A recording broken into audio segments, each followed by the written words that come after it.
Bunda udah tahu dia teh nggak bisa jadikan harapan. Kenapa berharap banyak sama dia? Bunda teh udah tahu berharap ke manusia teh pasti sakit. Iya. Tapi kenapa masih berharap juga? Selama kita tidak bergantung kepada Allah, ujungnya pasti kekecewaan. Maka sering Ahilman sampaikan, berharap kepada manusia itu patah hati yang disengaja. Bunda sayang, hidup ini nggak akan malam terus. Pasti akan ada kebaikan dan kebahagiaan yang Allah titipkan bagi kita. Catatannya apa? Cara pandang kitanya. Seringkali yang menjadikan masalah itu berat bukan masalahnya, tapi yang seringkali menjadikan masalah itu berat karena kita kadang terlalu pede dengan kemampuan kita dan kita tidak melibatkan Allah di dalamnya. Ujungnya apa? Ujungnya kita ngerasa bahwa udah nggak ada jalan keluar. Udah mentok. Kayaknya udah susah deh. Kadang-kadang suka ada kalimat yang seperti itu. Ada atau tidak? Ada, ya. Bahkan mohon maaf, kadang-kadang ada bahasa gini. Udah mentok, udah nggak ada jalan keluar. Udah pasrah aja gitu ya. Nah, seringkali itu kalimatnya kurang tepat. Kenapa? Begini analoginya. Kalau Bunda naik mobil, kemudian mobil Bunda kaca depannya kotor, jalan biasanya tidak terlihat dengan sempurna, betul?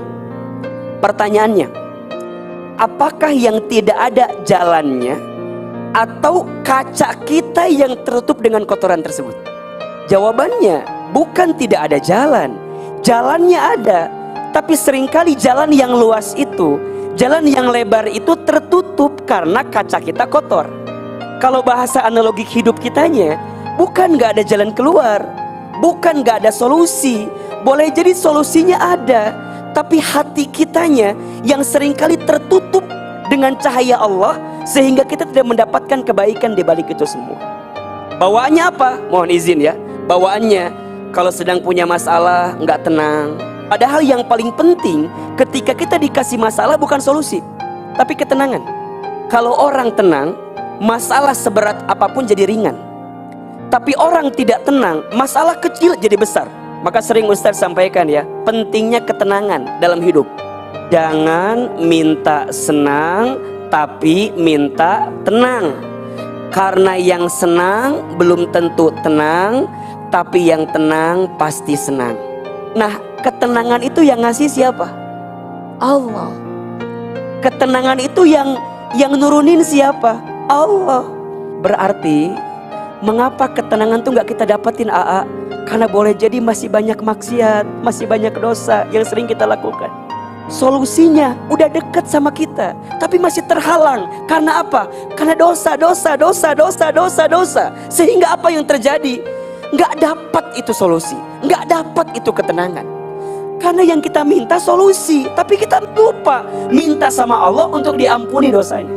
Padahal catat ya, yang Allah inginkan ketika hambanya diuji dengan musibah, apa diantaranya? Allah sedang ingin menghapuskan dosa hambanya. Dan ketenangan ini semakin sempurna kalau Bunda mendapatkan petunjuk terbaik dari Allah Subhanahu wa Ta'ala. Maka kalau ada di antara kita yang terlalu mengendalikan diri kita, yang ada tidak akan pernah mendapatkan kesempurnaan dalam hidup. Yang ada pasti kecewa. Bunda melihat misalnya ya, seseorang terlihat sempurna, terlihat baik, catat, pasti ada aibnya, pasti ada keburukannya. Bunda melihat seseorang buruk, catat, pasti ada kebaikannya. Bunda melihat misalnya Bunda lagi usaha, lagi bisnis, Bunda ngerasa kayaknya ini lancar, kayaknya ini mudah, kayaknya ini selama kita tidak bergantung kepada Allah, ujungnya pasti kekecewaan. Maka sering Ahilman sampaikan, berharap kepada manusia itu patah hati yang disengaja.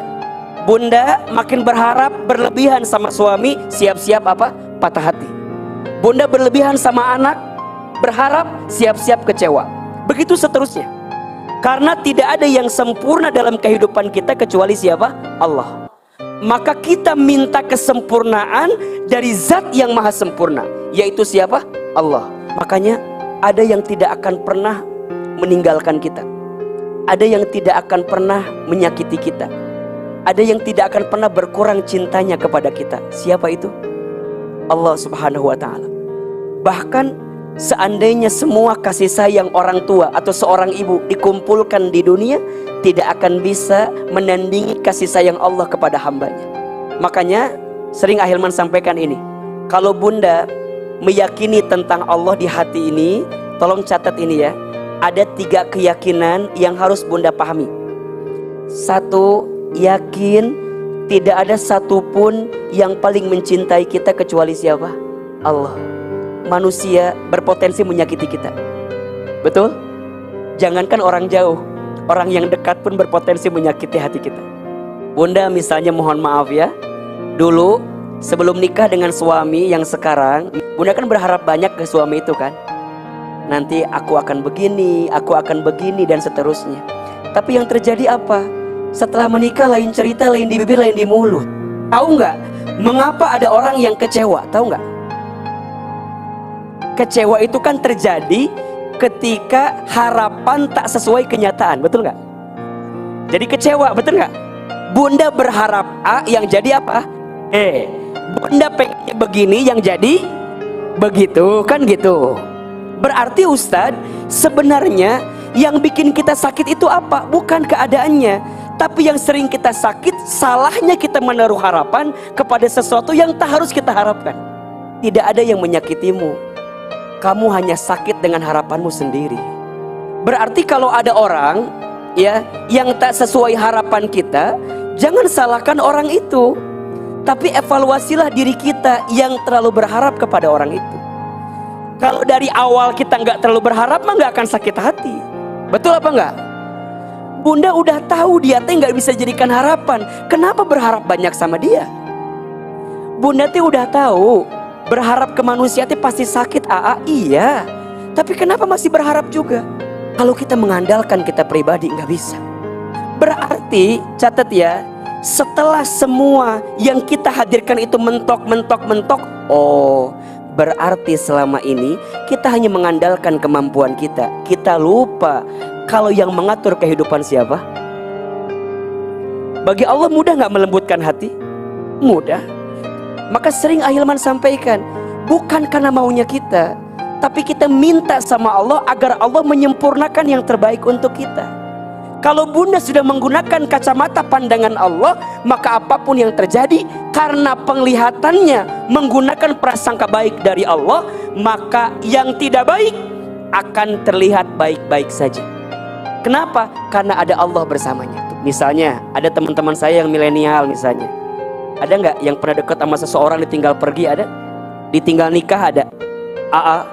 Saya tuh udah bertahun-tahun sama dia, kemana-mana bareng, pasti dia tuh jodoh saya. Tiba-tiba nggak ada angin, nggak ada hujan, dia ninggalin kita. Sakit atau tidak? Sakit. Ujungnya apa? Kadang-kadang kita bilang gini, aku tuh selepas pisah sama dia jadi nggak bisa makan apa-apa. Emang kenapa? Iya, karena hampir semua menu pernah aku makan bersama dengan dirinya. Semenjak aku pisah sama dia, aku jadi nggak bisa pulang. Kok bisa? Iya, karena hampir semua jalan pernah aku tempuh bersama dengan dirinya. Sakit. Nah, kalau begitu berarti cara pandangnya masih menggunakan pandangan kita. Tapi kalau menggunakan pandangan Allah bagaimana? Iya, dia pergi meninggalkanku. Kenapa? Karena Allah sedang menyiapkan orang lain yang lebih baik daripada dia yang pergi meninggalkanku. Lebih adem suami kita nguji kita.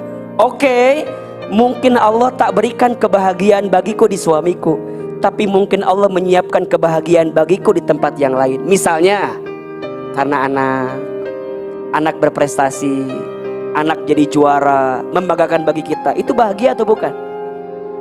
Bunda sayang, hidup ini gak akan malam terus. Pasti akan ada kebaikan dan kebahagiaan yang Allah titipkan bagi kita. Catatannya apa? Cara pandang kitanya.